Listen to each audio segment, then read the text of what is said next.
Is Toyotaro a better mangaka than Toriyama? No. It doesn't matter what forms he's given us, or what villains, or anything. It doesn't even come close to what Toriyama has given us with Dragon Ball over the last almost 40 years.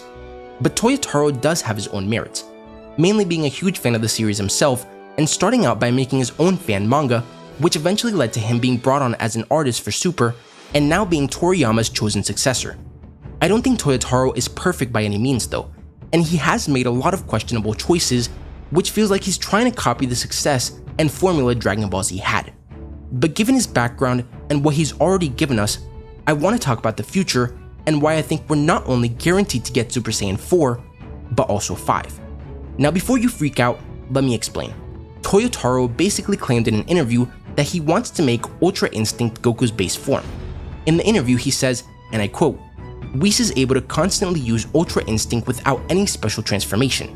So if you can stay in Ultra Instinct at all times, whether you're asleep or awake, that would be optimal. And I want fans to see Goku as getting closer to that level." End quote. And this explains why in chapter 86, Goku woke up in the mastered Ultra Instinct state and used his Susanoo ability thing against Gas. And the same could then be said for Vegeta. Since Ultra Instinct and Ego aren't forms but rather techniques similar to Kaioken, then it makes sense for Goku and Vegeta to eventually use them at all times in base. And we've already seen Goku using Super Saiyan and Super Saiyan God with UI, similar to how he's used Super Saiyan and even Super Saiyan Blue with Kaioken as well. It's also a perfect parallel because Gohan's whole shtick for a while was to make his base form as strong as possible. That's why we got Ultimate or Mystic Gohan, which was him using his full Super Saiyan 2 power without any of the drawbacks like limited stamina, instead of him just going Super Saiyan 3. And for the Tournament of Power, he wanted to make his base as strong as Super Saiyan Blue since he didn't have God Ki. If you think about it though, UI unconsciously dodges attacks and Yui tanks hits to make Vegeta stronger, so they don't need to be in their silver or purple hair states respectively to use them. And this alongside Gohan Beast brings me to Super Saiyan 4. It's clear with Superhero that Toriyama wants to bring forgotten characters back and make a new sort of Z Fighters team, with Goku, Vegeta, Gohan, Piccolo, and even Broly. And what better way to do that than by giving us Super Saiyan 4, which we've been begging for years. And we're already starting to get variations of the fan-made forms. Gohan Beast is similar to Gohan Blanco, and we just got Black Frieza in the manga. So why couldn't Toyotaro give us Super Saiyan 4 in the future as well? It just makes sense. The manga is also rapidly approaching the point where Dragon Ball GT takes place, which could potentially make it, or at the very least parts of it, canon.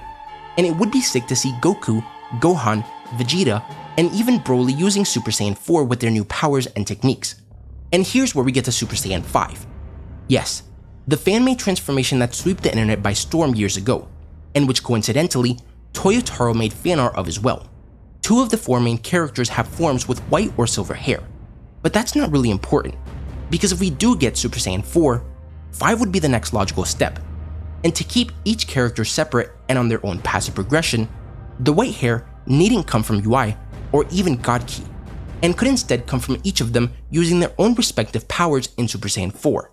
Goku taps into UI, Vegeta into Yui, Gohan uses his beast powers or his full potential, and Broly of course has the legendary Super Saiyan transformation.